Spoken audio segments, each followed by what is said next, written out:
নবী বলেন, এই যুবক তুমি এত অঝোর দ্বারায় কাঁদো কেন? কয় গুনাহ করেছি।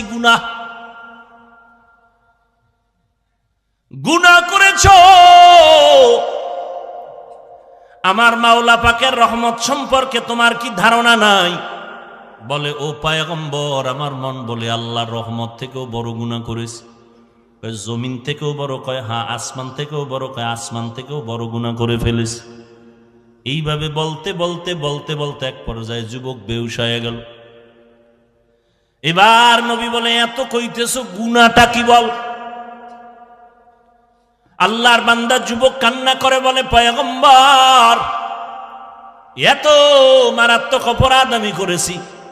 মানুষ মরে যাওয়ার পর লাশগুলো যখন কবরের মধ্যে রাখিয়া সবাই চলে যায়, আমি একদিন পর যাইয়া ওই কবর খনন করিয়া লাশের কাফনটারে চুরি করে নিয়ে যাই। লাশের কাফন চুরি করে নিয়ে যাই, কিন্তু একটা ঘটনা আমাকে এত পরিমাণ কাঁদাইতেছে।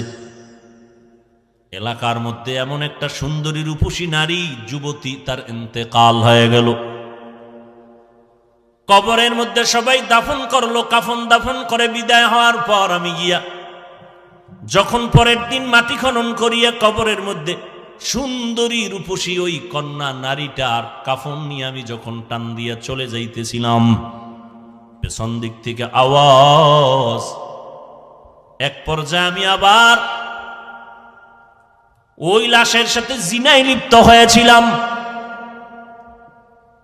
এরপরে যখন কাফন নিয়ে রওনা দিলাম, হঠাৎ করে ওই যুবতী দাঁড়ায় গেল, আওয়াজ দিয়া বলে, রে বেঈমান, আমি একটা যুবতী নারী, কাফনটা সরাইয়া তুই এমন উলঙ্গ কেন করেছো? আমার ডানে বামে লাশের অভাব নাই, এমন অপরাধ কেন করলি? দ্বিতীয়ত, তুই আমার সতীত্বের উপর আক্রমণ কেন করলি মরা লাশের সাথে? ও নবী, আমি নিজেকে কন্ট্রোল করতে পারি নাই, বেহুশ হয়ে গেলাম। নবীজি বলেন, এই আল্লাহর দুশমন, তুমি আমার চোখের নজর থেকে দূরে সরে যাও। আমার আল্লাহ যদি তোমার ক্ষমার কোনো ঘোষণা দেয় তো আমি তোমাকে বলবো, না হয় আমার কাছে কোনো ক্ষমার আওয়াজ নাই। আল্লাহর বান্দা যুবক চিৎকার মেরে জঙ্গলে চলে গেল। নির্জন একটা জায়গায় বসে কান্না বন্ধ নাই, কান্না করে, ও আসমানের মালিক, ও জমিনের মালিক, তোমার নাম রহমান, তোমার নাম রহিম, তোমার নাম গফফার। ও আল্লাহ, আমার কি নাজাতের কোনো দরজা নাই? অপরাধ করে ফেলেছি, শয়তানের ধোকায় পড়ে রে আল্লাহ। চোখের অপরাধ, হাতের অপরাধ, জিহ্বার অপরাধ, কানের অপরাধ। ও আল্লাহ, যদি তোমার অন্তরে একটু কুদরতের দয়া লাগে, আমারে তুমি মাফ করিয়া আমার নবীকে তুমি জানায় দেও যেন তুমি আমারে মাফ করেছো। যুবক কান্না বন্ধ করে নাই। আল্লাহ পাক রব্বুল আলামিন বলেন, ও মুমিন, ফালিয়াযহাকু কালিলান ওয়ালিয়াবকু কাসীরা, বেশি বেশি কান্না করো, কম কম হাসিও রে মুমিন। হাসলে কলব মরিয়া যায়, কলবের মধ্যে আর আল্লাহর মোহাব্বত থাকে না। বেশি কান্না করো। নবীজি স্পষ্ট হাদিসে বলেন, জাহান্নামের আযাবের ভয়ে যদি কান্না করো, এক ফোঁটা চোখের পানির বরকতে জাহান্নামের আগুন হারাম করে দিবে। ও নবীর আশিক উম্মতের দল, আল্লাহর কাছে চোখের পানির বড় দাম। কারণ এই চোখের পানি দিয়া বাচ্চা অন্যায় করে মা বাবার সামনে দাঁড়াইলে দয়া না করিয়া পারে না। এই চোখের পানি সারিয়া ওস্তাদের সামনে ছাত্র অন্যায় স্বীকার করলে দয়া না করে পারে না। ওই মা বাবা, ওই ওস্তাদ থেকে আমার আল্লাহর কুদরতে 99 গুণ মায়া মোহব্বত বেশি। বান্দা যখন আল্লাহ বলিয়া জিহ্বা নাড়ায় ডাক দেয়, গুনার কথা স্মরণ করে তওবা করে, আল্লাহ বলেন আমার কুদরতে জোশ এসে যায়।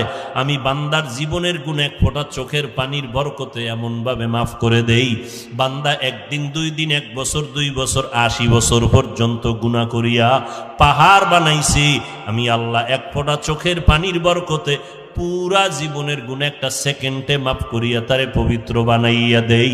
আমি আল্লাহ তার নামটা জান্নাতীদের খাতায় উঠাইয়া দেই। ও এলাকার যুবকেরা, ও বৃদ্ধ বাবাজিরা, ও পর্দার আড়ালের আম্মা জানেরা, আল্লাহর কাছে তওবা করেন, গুনার কথা স্মরণ করে। এই পরিমাণ গুনাহ জীবনে করেছি, আমল নামার দিয়ে তাকাইয়া এখনো সময় আছে তওবা করার। কয়দিন আর বাহাদুরি করবারে যুবক? এমন একটা দিন নাই যুবকের লাশের খবর নাই। কত সন্তানেরা মা বাবা হারাইয়া অসহায়, কত মা বাবা সন্তান হারা অসহায়, কত আল্লাহর বান্দা স্ত্রী হারা, কত স্ত্রী স্বামী হারা হয়ে গেল। কয়দিন আর যৌবনের বাহাদুরি করবারে বাবা? ঘুমের ঘরেও তো কত যুবকের মরণ হয়ে যায়।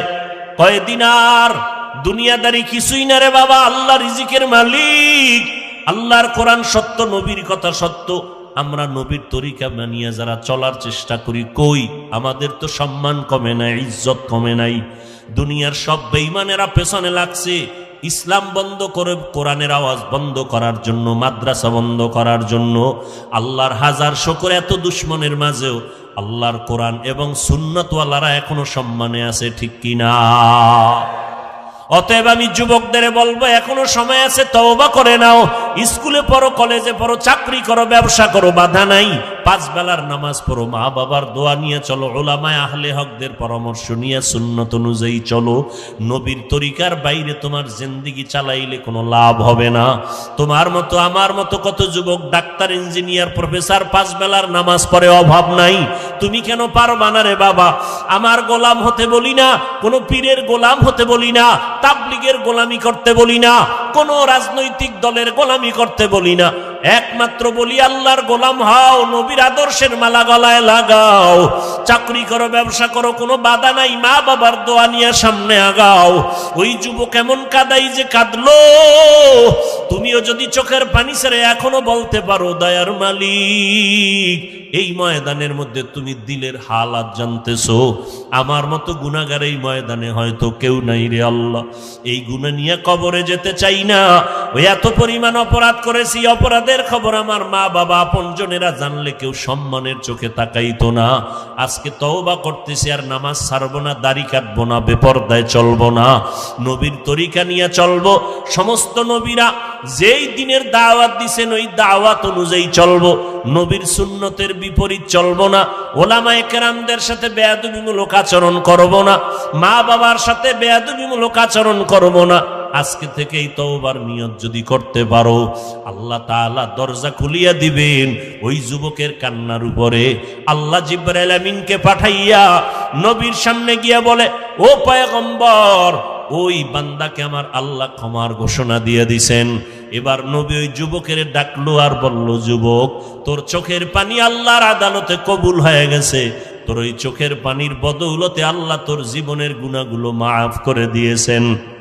ও আল্লাহর বান্দারা, এই জন্য আল্লাহ পাক বলেন, গুনাহ যারা করিয়া ফেলছো শয়তানের ধোকায় পড়িয়া, আমি আল্লাহ চাই না তোরে জাহান্নামে দিব। আমি আল্লাহ ওয়াদা করলাম, গুনাহ করিয়াও যদি গুনাহ থেকে তওবা করিয়া নিজেরে বাঁচাইতে পারো, ওয়া আম্মা মান খাফা মাকামা রাব্বিহি ওয়া নাহান নাফসা আনিল হাওয়া ফা ইন্নাল জান্নাতা হিয়াল মাওয়া। হাসরের ময়দানে আসামির কাঠগড়ায় দাঁড়াইয়া জবাব দিতে পারবা না। ওই ভয় অন্তরে জমা করে গুনাহ থেকে যদি তওবা করো, আমি জান্নাতুল মাওয়া তোমার স্থায়ী ঠিকানা বানায় দিব।